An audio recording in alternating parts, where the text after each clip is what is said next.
Hello student, welcome in this video. तो आज की इस वीडियो में हम बात करने वाले हैं बीएससी सेकंड ईयर जूलॉजी का पेपर सेकंड का जो PYQ animal physiology and biochemistry. तो इस पेपर के प्रीवियस ईयर क्वेश्चंस हम डिस्कस करने वाले हैं। बाकी के और जूलॉजी के पेपर हमने चैनल पर अपलोड किए हुए हैं इस यूनिवर्सिटी के, आप इनको एक बार चेक कर सकते हैं। तो इस पेपर को 3 सेक्शन में यहाँ पे पूछा गया था। सेक्शन ए में आपको MCQ 16 पूछे गए थे। तो फर्स्ट क्वेश्चन यहाँ पे था, the small intestine cell do not produce any enzyme that acts on. छोटी आंत की कोशिकाएं किस एंजाइम को उत्पन्न नहीं करती? तो इसका आपका न्यूक्लिक एसिड हो जाएगा।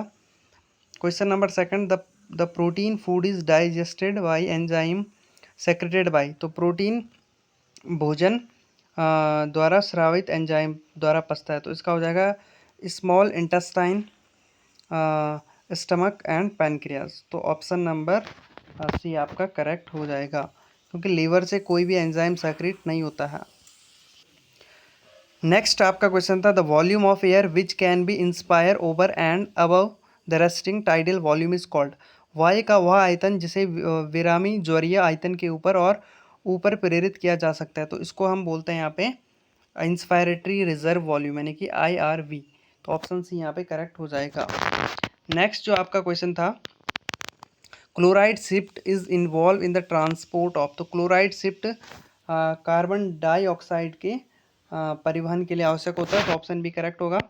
अगला क्वेश्चन था, द रेट ऑफ जो हमारी हार्ट बीट होती है, इसकी रेट को कौन कंट्रोल करता है? तो मेडुल्ला ऑब्लिगेंटा जो होता है वो इसको कंट्रोल करता है। नेक्स्ट क्वेश्चन था, इन कार्डिक साइकिल डायस्टोल इज।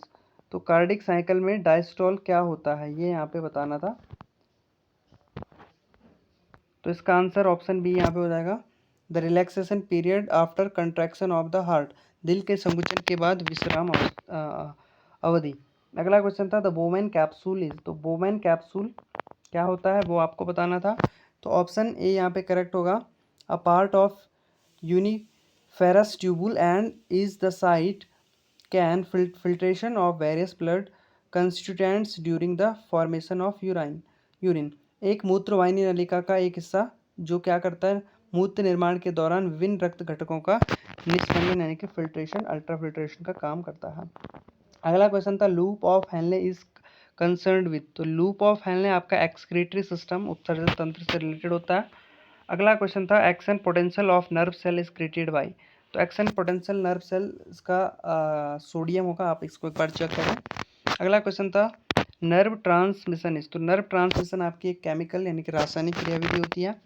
अगला क्वेश्चन था, epinephrine causes a relaxation of the wall of arterioles serving the. तो इसका जो आंसर होगा वो स्केलेटल मसल होगा।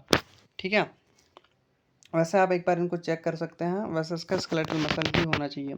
अगला question, the word enzyme was caused by. तो फर्स्ट सबसे पहले जो एंजाइम है वो आपका कोहेन ने सबसे पहले प्रयोग किया था। अगला क्वेश्चन था, इन ग्लाइकोलिसिस।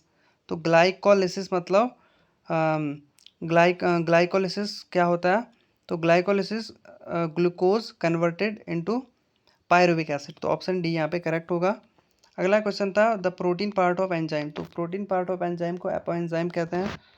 अगला क्वेश्चन था, इन इन ग्लाइकोजिनोलिसिस। तो ग्लाइकोजिनोलिसिस में ग्लाइकोजन जो होता है वो ग्लूकोज में यहाँ पे कन्वर्ट होता है। अगला क्वेश्चन था, the end product of lipolysis.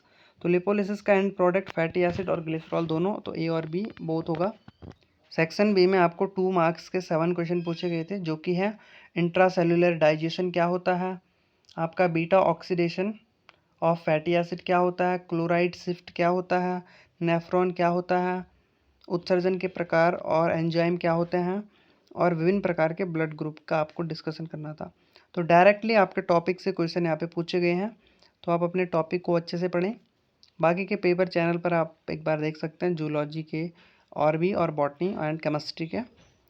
Section C में आपको 4 मार्क्स के 5 क्वेश्चन पूछे गए थे आउट ऑफ 8। पहला क्वेश्चन था, डाइजेशन क्या होता है, describe digestion of carbohydrate in mammals.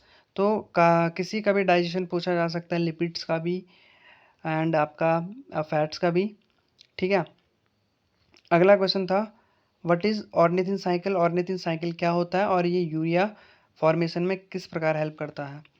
अगला क्वेश्चन था सिनेप्स क्या होता है और सिनेप्स का ट्रांसमिशन बताना था। अगला क्वेश्चन मसल कॉन्ट्रैक्शन के बारे में बताना था। तो आप देख सकते हो डायरेक्ट आपका सिलेबस के टॉपिक्स ही लॉन्ग आंसर में पूछे गए हैं। अगला क्वेश्चन था लिपिड का बायोलॉजिकल सिग्निफिकेंस, ये भी डायरेक्ट टॉपिक का क्वेश्चन है और उसका स्ट्रक्चर बताना था। अगला क्वेश्चन आपको जो हार्ट का कार्डिक साइकिल होता है वो समझाना था with the help of diagram. And अगला क्वेश्चन था मैकेनिज्म ऑफ एंजाइम एक्शन, ये भी डायरेक्ट टॉपिक है। और लास्ट क्वेश्चन था explain the physiology of heart beat. तो लॉन्ग आंसर में डायरेक्ट आपको टॉपिक्स ही पूछे जाएंगे, तो आप अपने टॉपिक्स अच्छे से करें। बाकी के पेपर भी चैनल पर अपलोड है। आपको एग्ज़ाम के लिए all the very best. Thanks for watching this video. Bye, tata, मिलता है नेक्स्ट वीडियो।